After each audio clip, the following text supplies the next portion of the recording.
Hey, welcome to EPN. My name is Victor Lucas, and we bring you the latest in everything cool every single day. This one's going out to Stephanie Verrett, who had this unbelievably kind comment on my Star Wars Battlefront 2 interview. She says I'm the gosh darn Jedi Master of interviewers, and that's very sweet. Thank you very much. I had a blast at Star Wars Celebration, and I'm very excited about Battlefront 2, but I'm more excited to give you this rundown. Activision has declassified some less than top secret intel on the next Call of Duty game. On Friday afternoon, Activision officially confirmed something everyone already knew. The next Call of Duty game is titled Call of Duty World War II. They haven't released a trailer yet, but as expected, the game will take the franchise back to its roots, exploring the Second World War just like the original games. This is sure to be welcome news to players who were disappointed with the futuristic outer space settings of the last 3 games, and Activision's investors are sure to be happy as well, given that the last one, Infinite Warfare, saw a noticeable decline in sales. Call of Duty World War II is being handled by Sledgehammer Games. They're one of several Activision subsidiaries that works in the Call of Duty franchise, and their last big release was 2014's Advanced Warfare. More intel on the new game, including its first trailer, will be unveiled during a live stream event on Wednesday at 10 a.m. Pacific, so we'll have the details when they come in. And over in the world of comics, it looks like Marvel wants to get back in touch with its roots as well.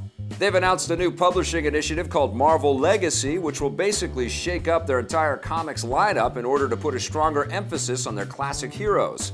The newer versions of their heroes aren't going away, but under the Marvel Legacy brand, the original versions will be back as well and will be featured prominently. Although classic characters like Iron Man, Captain America, and Thor have been going strong in theaters, in the comics, Marvel has been shifting focus to newer, more diverse versions of their heroes in recent years, which may have led to a decline in readership. Earlier this month, Marvel's Vice President of Sales, David Gabriel, stated that the comics retailers have been telling them that their readers don't want more diverse or female characters.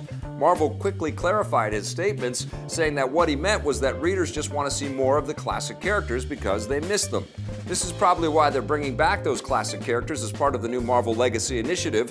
There's another reason why they're doing this. Marvel Legacy will act as a clean spot for readers to jump back into the stories. They're not rebooting everything the way DC does every few years, but they say this will provide people who have no idea what's going on in the Marvel Universe with a good entry point.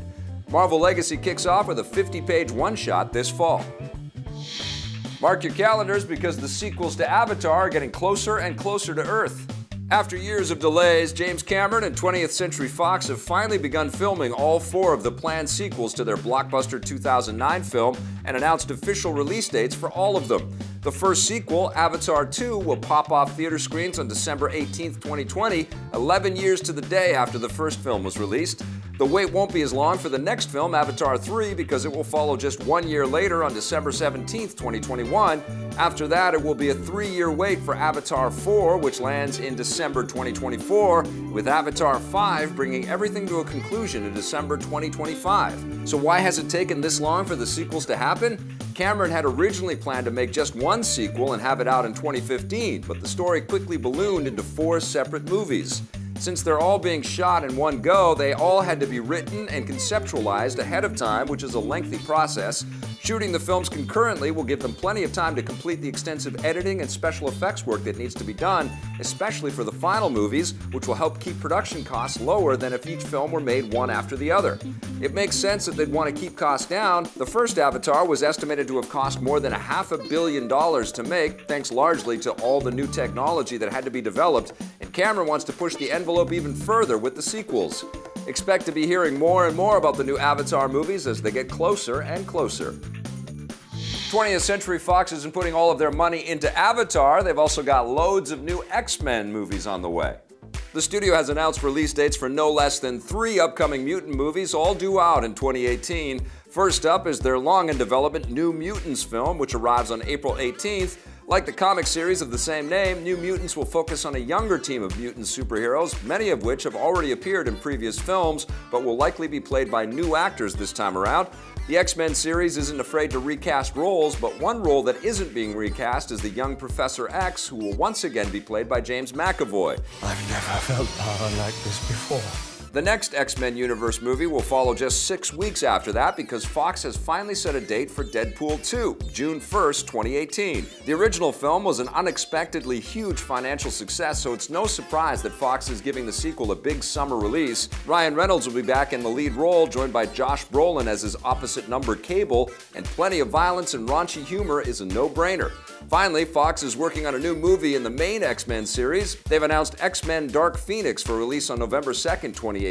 As the title implies, it will focus on the Dark Phoenix saga from the X-Men comics, where Jean Grey finally achieves her full power. The character is an important part of the X-Men comics, but has never really headlined any of the movies, so it's nice that Fox is finally putting her front and center. Game of Thrones actress Sophie Turner, who played Jean Grey in last year's X-Men Apocalypse, is expected to star in the new film.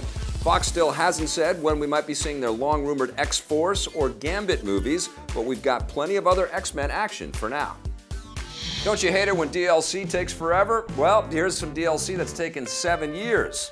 Developer Reality Pump has announced a surprise new expansion for their action RPG Two Worlds, which was first released on the PC, Xbox 360, and PS3 way back in 2010. The expansion is called Two Worlds 2: Call of the Tenebrae and gives the game a new story campaign with new locations, enemies, weapons, and, all the stuff you usually get in an expansion.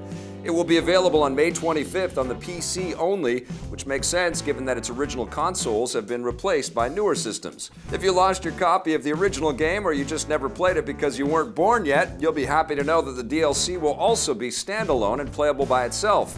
So why are they releasing new content for a 7-year-old game? It might seem a bit unusual until you consider the fact that the developers are currently working on a full-fledged sequel, Two Worlds 3. Making new DLC for the last game is an obvious way to bring back players and get them excited for the sequel. That doesn't have a release date yet, but it's expected to arrive in 2019. They should have been watching him, but soon they'll be playing him instead. Friday the 13th, the game, the 7 vs. 1 multiplayer game based on the iconic horror franchise, will finally launch on May 26th. The game was originally slated to arrive last year in time for Halloween, but the developers pushed it back in order to polish it and add a single-player story campaign. The single-player component won't actually be available at launch, but that probably won't worry too many players because the killer feature of the game is its multiplayer. It features up to 8 players, with one of them taking on the role of the hockey mask-wearing slasher Jason Voorhees, and the other 7 taking on the hapless camp counselors he's out to slay. Your objective is to stay alive until morning, which, like in the films, is going to be very difficult. The idea was so appealing to horror fans that the game was easily funded on Kickstarter back in 2015, so hopefully the final game lives up to the hype. The single-player mode will be available as a free update after launch. And that wraps us up for the rundown today. Thank you so much for watching. If you liked this episode, don't forget to hit that subscribe button and check out some of the other content we've got on the channel, all right? We'll see you tomorrow.